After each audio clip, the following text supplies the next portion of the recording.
Hello नमस्कार दोस्तों, स्वागत है आप सभी का सत्या एक्सीलेंट यूट्यूब चैनल पे। दोस्तों आज हम पढ़ने वाले हैं इलेक्ट्रीशियन ट्रेड का पेपर, जो कि मैं आपको यहाँ पर पेपर सॉल्व करके बताऊंगा कि इसमें आपको किस तरह के क्वेश्चन दिए जाते हैं। और ये जो आपका क्वेश्चन है दोस्तों, एक बनाया गया क्वेश्चन है जो कि आपको जितने भी पेपर में क्वेश्चन पूछे गए हैं वो मैं आपको यहाँ पर सभी को कलेक्ट करके यहाँ पर मैं आपको बता रहा हूँ। पिछली मैंने कई वीडियो आपको बना दिया है, यदि आपने वो वीडियो नहीं देखा है तो लिंक आपको इस वीडियो के डिस्क्रिप्शन में मिल जाएगा। तो चलिए दोस्तों आज का क्वेश्चन अब शुरू करते हैं।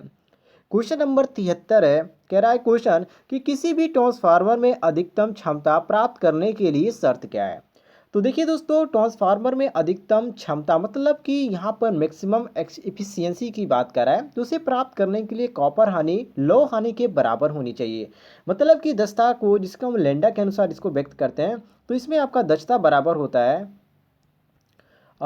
निविष्ट, ठीक है, निविष्ट माइनस हानि अपान निविष्ट होता है। मतलब कि यहाँ पर जो हमारा बी ऑप्शन दिया गया कॉपर लॉस बराबर आयरन लॉस, ये हमारा बिल्कुल ऑप्शन नंबर जो यहाँ पर बी ऑप्शन दिया गया, ये बी ऑप्शन क्वेश्चन के अनुसार हमारा बिल्कुल करेक्ट आंसर हो जाता है। बी ऑप्शन यहाँ पर हमारा बिल्कुल करेक्ट आंसर हो जाएगा। क्लियर हो गया दोस्तों, यहाँ पर बी ऑप्शन हम करेक्ट मारेंगे। आइए नेक्स्ट क्वेश्चन पे हम आते हैं, क्वेश्चन नंबर 74 पे। कह रहा है क्वेश्चन कि ट्रांसफार्मर की प्राथमिक एवं द्वितीय कुंडलन वाइंडिंग में हमेशा मतलब कि सदैव क्या हो रहता है। देखिए दोस्तों, ट्रांसफार्मर की प्राथमिक और द्वितीय कुंडलन में हमेशा एक उभयनिष्ठ चुंबकीय परिपथ होता है, और जिसकी वाइंडिंग को हम एसी स्रोत से क्या करते हैं, जोड़ते हैं, और उसे हम प्राइमरी वाइंडिंग कहते हैं। और जिस वाइंडिंग से हम किसी परिपथ को एसी वोल्टता प्रदान की जाती है उसे हम क्या कहते हैं, द्वितीय कुंडलन कहते हैं। तो यहाँ पर क्वेश्चन के अनुसार हमारा जो ऑप्शन नंबर डी दिया गया है, ये डी ऑप्शन हमारा बिल्कुल करेक्ट आंसर हो जाता है। डी ऑप्शन हम यहाँ पर करेक्ट मारेंगे। आइए क्वेश्चन नंबर 75 पे आते हैं। कह रहा है क्वेश्चन कि बिजली घर से सप्लाई की जाने वाली वोल्टता को स्थिर करने के लिए प्रयोग में लाई जाने वाली युक्ति है। देखिए दोस्तों, बिजली घर से सप्लाई की जाने वाली वोल्टता को स्थिर करने के लिए प्रयोग में लाई जाने वाली जो युक्ति होती है अर्थात जो मशीन होती है उसको हम क्या कहते हैं, ट्रांसफार्मर कहते हैं। अब इसको ट्रांसफार्मर क्यों कहा जाता है, क्यों इसमें लाया जाता है, तो देखिए इसका रीजन यही है कि ट्रांसफार्मर जो होता है ऐसी वोल्टेज को बढ़ाने व घटाने का काम करता है, मतलब कि ये स्थिर का इसको करने का कार्य करता है। तो यहाँ पर देखिए क्वेश्चन के अनुसार हमारा जो ऑप्शन नंबर बी दिया गया ट्रांसफार्मर, ये भी ऑप्शन हमारा बिल्कुल करेक्ट आंसर हो जाएगा। आइए नेक्स्ट क्वेश्चन पे हम आते हैं, क्वेश्चन नंबर 76 पे।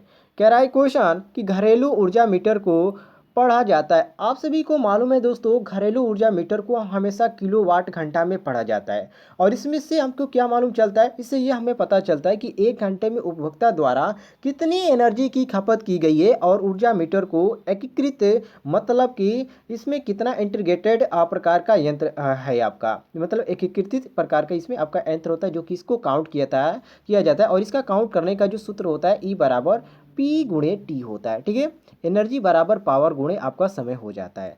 तो यहाँ पर हमारा क्वेश्चन के अनुसार जो सही हो जाता है, ऑप्शन नंबर जो यहाँ पर हमारा दिया गया है, ऑप्शन नंबर डी बिल्कुल करेक्ट आंसर हमारा हो जाता है, किलोवाट घंटा। डी ऑप्शन हम यहाँ पर बिल्कुल करेक्ट आंसर मारेंगे।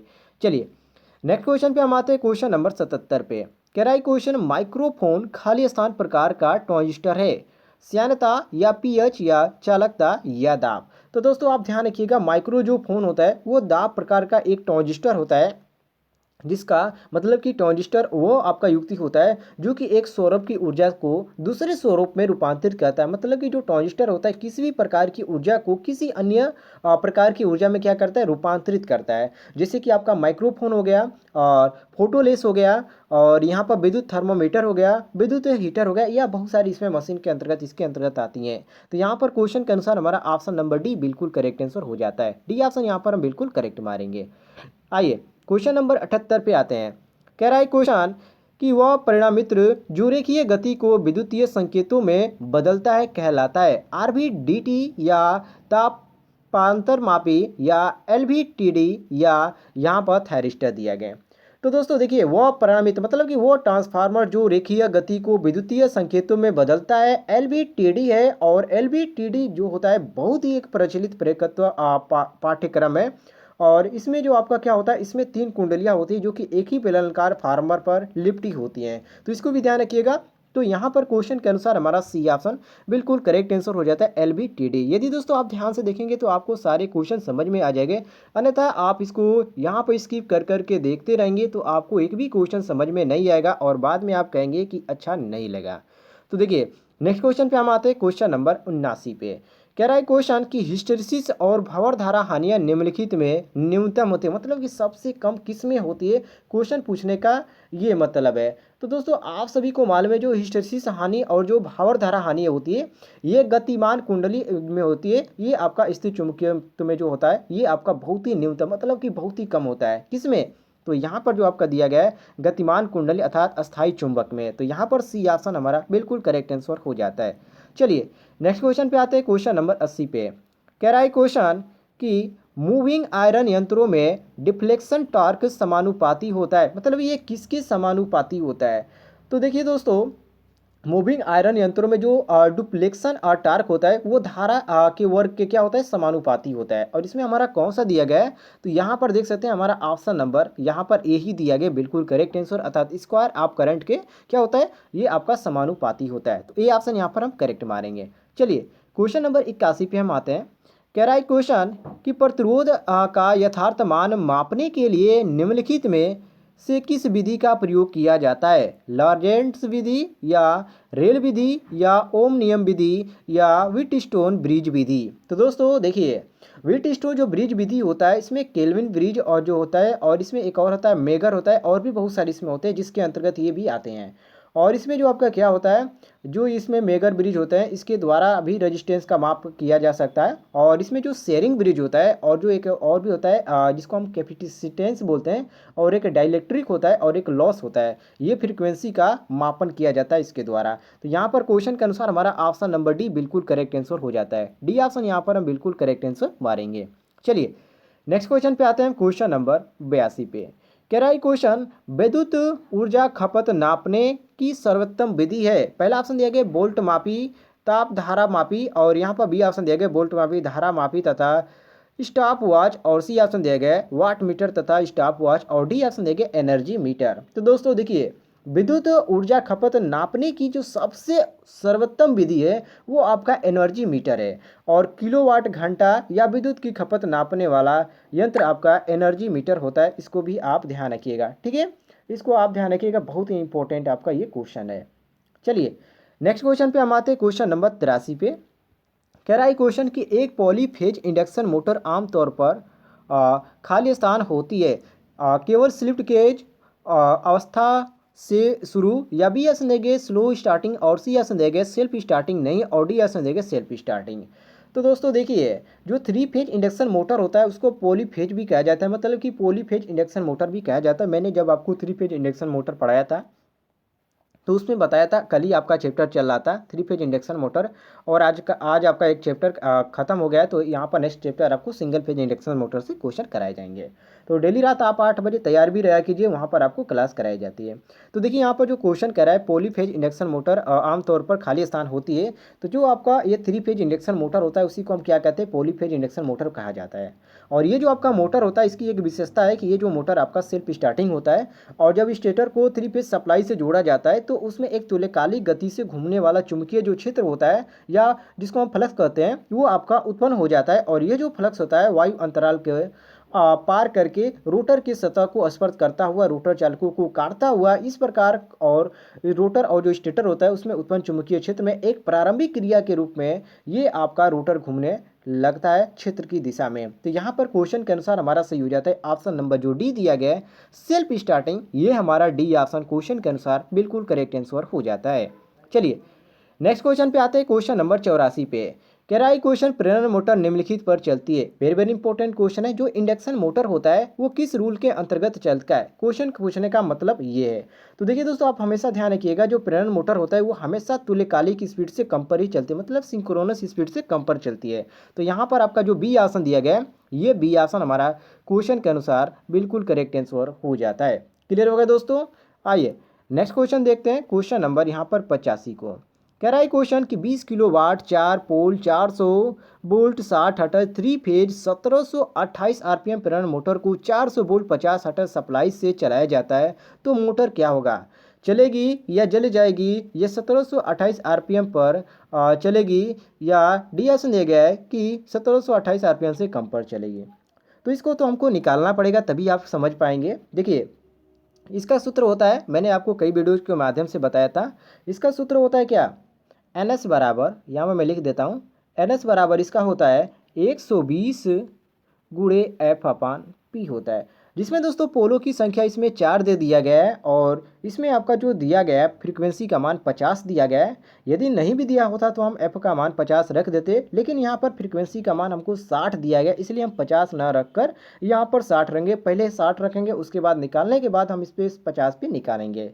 तो इसमें देखिए एन एस आपका दे दिया गया 120 गुणे, और यहाँ पर एफ की जगह पर हम क्या लिखेंगे, 60 लिखेंगे। पोलो की संख्या हमारा 4 दिया गया है, तो ये देखिए 120 गुणे 60 अपान 4। अब इसको फटाफट कीजिए तो ये आपका कितना आएगा, 120 गुणे 6, और इसको गुणा भाग कीजिए तो ये आपका आ जाएगा कितना, 1800 आ जाएगा। इसको आप कर लीजिएगा, 1800 आरपीएम आएगा। उसके बाद यहाँ पर देखिए आगे क्या पूछ रहा है कि रोटर की स्पीड गति यदि 1728 आरपीएम है तब और चलाया जाता है मोटर, तो इसको हम क्या करेंगे, वही सूत्र हम अपनाएंगे, एन एस बराबर 120 गुणे एफ अपान पी। एफ की यहाँ जगह हम क्या रखेंगे, इस बार हम 50 रखेंगे, और पोलो की संख्या 4 दिया गया, तो 120 गुणे 50 अपान 4 करेंगे तो कितना आ जाएगा, 1500 आरपीएम आ जाएगा। अब देखिए हमारा यहाँ पर एक ही जीरो रहेगा, तो यहाँ पर देखिए दोस्तों हमारा 1500 आरपीएम नहीं दिया गया, तो हम कहेंगे कि ये जो आपका दिया गया ऑप्शन नंबर डी, मतलब कि 1728 आरपीएम से कम पर चलेगी, अर्थात ऑप्शन नंबर डी यहाँ पर बिल्कुल करेक्ट आंसर हमारा हो जाता है। चलिए क्वेश्चन नंबर 86 पे आते हैं। कह रहा है क्वेश्चन कि यदि मोटर को चालू होने के साथ ही फ्यूज जल जाता है तो संभावित कारण हो सकते हैं, मतलब कि कोई मोटर है यदि चालू करने के समय ही वो जल जाता है तो वो आपका क्या कारण हो सकता है। तो देखिए दोस्तों, यदि डीसी मोटर को चालू होते ही समय जो इसका फ्यूज होता है वो जल जाता है, तो फ्यूज की न्यूनतम क्षमता है, मतलब कि जितना मोटर को लोड दिया जा रहा है उससे बहुत ही कम क्षमता की आपकी फ्यूज है, और स्टार्टर प्रतिरोध में हम कह सकते हैं कि लघु परिपथ है, मतलब कि शॉर्ट सर्किट है जिसके कारण भी फ्यूज उड़ सकता है, या बहुत ज़्यादा लोड है इसके कारण भी आपका फ्यूज जल सकता है। इसलिए यहाँ पर ऑप्शन नंबर डी कहेंगे कि इनमें से कोई भी ऑप्शन हमारा सही हो सकता है। क्लियर हो गया दोस्तों। आइए नेक्स्ट क्वेश्चन पे हम आते हैं, क्वेश्चन नंबर 187 पे। कह रहा है क्वेश्चन कि उत्तेजित सिंगल फेज तुल्यकालिक मोटर, हिस्टैरिसीस मोटर होता है, या इन्वर्सन मोटर, या विकर्षण मोटर, या एसी मोटर। देखिए दोस्तों, एक विशेष प्रकार की तुल्यकालिक जो मोटर होती है ये आपकी होती है, और सिंक्रोनस मोटर में जो क्या होता है, स्टेटर व स्टेनोक में की 3 फेज एसी आपूर्ति से प्रदान की जाती है, और जो रोटर होता है उस पर अस्थायी ध्रुवता पैदा करने वाले जो डीसी मोटर होती है उसकी आपूर्ति से ये आपका उत्तेजित होता है। तो यहाँ पर क्वेश्चन के अनुसार हमारा ऑप्शन नंबर ए बिल्कुल करेक्ट हो जाता है, हिस्टैरिसीस मोटर वो आपका होता है, तो ऑप्शन नंबर ये हमारा बिल्कुल करेक्ट आंसर हो जाता है। आइए क्वेश्चन नंबर 88 पे अब आते हैं। कह रहा है क्वेश्चन कि एक सीलिंग फैन जिसमें संधारित प्रारंभ मोटर अर्थात कैपेसिटर स्टार्ट मोटर लगा है, यदि स्विच बंद करने पर घूमती नहीं है, यदि उसे किसी दिशा में धक्के से घुमा दिया जाए तो वो चलने लगती है, इसका क्या कारण, मतलब यहाँ पर रीजन पूछ रहा है कि ऐसा क्या कारण है कि वो चलने लगती है। देखिए एक सीलिंग फैन है जिसमें संधारित जो मोटर है वो लगी हुई है, और स्विच बंद करने पर भी ये घूमती नहीं है, और यदि उसे किसी दशा में धक्के से घुमा दिया जाता है तो वो चलने लगती है। तो इसका मतलब क्या है, जानते हैं, कैपेसिटर आपका ख़राब है, या हम कह सकते हैं कि कैपेसिटर जो है आपका लीक है, मतलब कि ओपन कैपेसिटर है जिसके कारण आपका इस पर कोई भी प्रभाव नहीं पड़ रहा है। तो ऑप्शन नंबर सी यहाँ पर बिल्कुल करेक्ट हो जाएगा, खुला धारक मतलब कि open capacitor. Option number C हमारा बिल्कुल करेक्ट आंसर हो जाएगा। नेक्स्ट क्वेश्चन पे आते हैं, क्वेश्चन नंबर 89 पे। कह रहा है क्वेश्चन कि रेफ्रिजरेटर में यूनिवर्सल मोटर का प्रयोग किया जाता है, क्योंकि यहाँ पर रीजन पूछ रहा है कि क्यों किया जाता है। देखिए जो रेफ्रिजरेटर होता है इसमें यूनिवर्सल मोटर का प्रयोग जो होता है इसलिए किया जाता है क्योंकि इसका जो स्टार्टिंग होता है वो उच्च स्टार्टिंग होता है, मतलब कि इसका जो बलागुण होता है, जो टार्क होता है वो बहुत ही उच्च होता है, और ये यूनिवर्सल मोटर प्रदान करता है, इसलिए क्या जो रेफ्रिजरेटर होता है उसमें यूनिवर्सल मोटर का ही प्रयोग किया जाता है। तो ऑप्शन नंबर ए यहाँ पर हम बिल्कुल करेक्ट आंसर मारेंगे। क्लियर होगा दोस्तों। आइए नेक्स्ट क्वेश्चन पे हम आते हैं, क्वेश्चन नंबर यहाँ पर 190 पे। कह रहा है क्वेश्चन कि एकल फेज मोटर में सहायक वाइंडिंग का सामान्य प्रतिरोध क्या होता है। वेरी वेरी इंपॉर्टेंट है। देखिए दोस्तों, सहायक कुंडली या स्टार्टिंग कुंडली का जो प्रतिरोध होता है मुख्य कुंडली की तुलना में बहुत ही अधिक होता है और फेरों की संख्या इसमें भी आपकी अधिक होती है। मतलब कि यहाँ पर जो हमारा ऑप्शन नंबर यहाँ पर बी दिया गया ये बिल्कुल करेक्ट हो जाता है कि मुख्य वाइंडिंग के संदर्भ में तुलनात्मक रूप से उच्च होता है। मतलब बी ऑप्शन यहाँ पर बिल्कुल करेक्ट आंसर हमारा हो जाएगा। आइए क्वेश्चन नंबर 191 पे आते हैं। कह रहा है क्वेश्चन कि वह मशीन जो स्टीम टरबाइन से चलती है वो कहलाती है। मतलब कि कौन सा वह कहलाएगा। तो देखिए दोस्तों, वो मशीन जो स्टीम टरबाइन से चलती है वो आपका टर्बो अल्टरनेटर कहलाता है और वो मशीन जो जल टरबाइन से चलती है वो आपका हाइड्रो अल्टरनेटर कहलाता है। तो यहाँ पर हमसे केवल पूछ रहा है कि जो स्टीम टरबाइन से चलती है, मतलब कि वो मशीन जो स्टीम टरबाइन से चलती है उसको हम कौन सा बोलते हैं। तो उसको हम बोलते हैं टर्बो अल्टरनेटर, जो कि ऑप्शन नंबर ए दिया गया हमारा बिल्कुल करेक्ट आंसर। आप यहाँ पर देख सकते हैं turbo alternator option number A दिया गया। क्वेश्चन नंबर यहाँ पर आते हैं 192 पे। कह रहा है क्वेश्चन अल्टरनेटर की आउटपुट खाली स्थान को नियत रखने के लिए प्राइम मूवर की घूर्णन गति को संयोजित करना पड़ता है। फ्रीक्वेंसी या करंट या वोल्टेज या फेज, मतलब किसको यहाँ पर इसको संयोजित किया जाता है। तो देखिए दोस्तों, अल्टरनेटर की आउटपुट आवृत्ति को नियत रखने के लिए जो प्राइम मूवर होता है उसकी घूर्णन गति को संयोजित करना पड़ता है। मतलब कि ऑप्शन नंबर जो हमारा ए दिया गया है ये हमारा ए ऑप्शन बिल्कुल करेक्ट आंसर हो जाता है। ये ऑप्शन यहाँ पर हम बिल्कुल करेक्ट आंसर पाएंगे। क्वेश्चन नंबर यहाँ पर आते हैं 93 पे। कह रहा है क्वेश्चन कि सिंक्रोनस मोटरें आमतौर से निम्नलिखित पर प्रचलित होती है। इकाई पावर फैक्टर पर या अग्रगामी पावर फैक्टर पर या पश्चगामी पावर फैक्टर पर या वोल्टेज पर निर्भर करता है। दोस्तों, तुल्यकालिक मोटरें आमतौर पर जो है हमेशा अग्रगामी शक्ति गुणांक पर ही चलाई जाती है। ठीक है, और ये जो अन्य मशीनों की जो अपेक्षा होती है इसकी जो दस्ता होती है ये उच्च होती है। तो इसको भी आप ध्यान रखिएगा। ठीक है, तो यहाँ पर क्वेश्चन के अनुसार हमारा कौन सा ऑप्शन सही हो जाता है। तो यहाँ पर जो हमारा ऑप्शन नंबर बी दिया गया है ये बी ऑप्शन बिल्कुल करेक्ट हो जाता है अग्रगामी पावर फैक्टर पर। ठीक है दोस्तों, ऑप्शन नंबर यहाँ पर भी हमारा बिल्कुल करेक्ट आंसर हो जाएगा। चलिए क्वेश्चन नंबर 94 पे आते हैं। कह रहा है क्वेश्चन कि तुल्यकालिक मशीनों की को दोहरी उत्तेजित मशीन कहा जाता है, क्योंकि इसका रीजन पूछ रहा है कि ऐसा इसको क्यों कहा जाता है। तो देखिए दोस्तों, सिंक्रोनस मशीन को डबल एक्साइटेड मशीन आपका ये आपका इसलिए कहा जाता है क्योंकि इसके जो रोटर होते हैं और जो स्टेटर होते हैं ये दोनों में आपका एक्साइटेड होते हैं। ठीक है, मतलब कि स्टेटर और रोटर दोनों में सप्लाई दी जाती है। तो यहाँ पर सी ऑप्शन हमारा क्वेश्चन के अनुसार बिल्कुल करेक्ट आंसर हमारा हो जाता है। चलिए नेक्स्ट क्वेश्चन पे हम आते हैं क्वेश्चन नंबर 95 पे। कह रहा है क्वेश्चन कि इंडक्शन मोटर में सही फेज विस्थापन के लिए प्रति खांचा विद्युतीय अंश की गणना निम्नलिखित सूत्र से की जाती है। यहाँ पर बहुत सारे ऑप्शन दिए गए, ऑप्शनों को ध्यान से पढ़ेंगे तभी आप पकड़ सकते हैं इसमें कौन सा ऑप्शन आपका सही दिया गया है। तो इसमें जो आपका सही सूत्र होता है, मतलब कि इंडक्शन मोटर में सही फेज स्थापित करने के लिए जो इसमें सही सूत्र होता है विद्युतीय अंश बराबर कुल विद्युतीय अंश अपान खांचों की संख्या होता है। और यहाँ पर हमारा बी ऑप्शन बिल्कुल मैच कर रहा है, तो यहाँ पर हम बी ऑप्शन बिल्कुल करेक्ट आंसर मारेंगे। क्लियर होगा दोस्तों। आइए क्वेश्चन नंबर 96 पे आते हैं। कह रहा है दोस्तों यहाँ पर क्वेश्चन कि फ्लूरेसेंट ट्यूब है। यहाँ पर दोस्तों वेरी वेरी इंपॉर्टेंट क्वेश्चन पूछा है। जो फ्लूरेसेंट है यहाँ पर जो फ्लूरेसेंट ट्यूब है वो किस प्रकार का है। देखिए, जो फ्लूरेसेंट ट्यूब होता है वो एक निम्न दाब मरकरी वाष्प लैंप होता है, इसको आप सभी लोग जानते हैं, जो कि उसमें आपका बेरियम और स्ट्रासियम और ऑक्साइड के मिश्रण से ये आपका लेपित होता है। तो यहाँ पर क्वेश्चन के अनुसार ऑप्शन नंबर ए हमारा बिल्कुल करेक्ट आंसर हो जाता है। यह निम्न दाब मरकरी लैंप होता है। ठीक है, यहाँ पर हमारा ऑप्शन नंबर ए बिल्कुल करेक्ट आंसर हो जाएगा। क्लियर होगा दोस्तों। आइए नेक्स्ट क्वेश्चन पे हम आते हैं क्वेश्चन नंबर 97 पे। कह रहा है क्वेश्चन 0 वाट के लैंप की विद्युत खपत कितनी हो सकती है।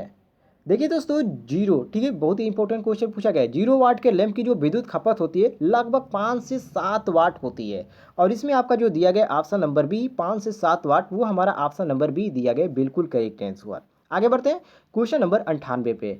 कह रहा है क्वेश्चन नियॉन साइन नली का कार्य सिद्धांत है प्रदीप्त प्रभाव या गैस विसर्जन प्रभाव या फोटो विद्युत उत्सर्जन प्रभाव या प्रकाश उत्सर्जन प्रभाव। देखिए दोस्तों, नियॉन साइन नली का जो कार्य सिद्धांत है वो गैस विसर्जन प्रभाव पर ही होता है और नियॉन साइन ट्यूब का अधिकतम लंबाई जो होती है 5 मीटर ही होता है, इससे ज़्यादा नहीं होता है। तो यहाँ पर बी ऑप्शन हमारा बिल्कुल करेक्ट आंसर हो जाता है।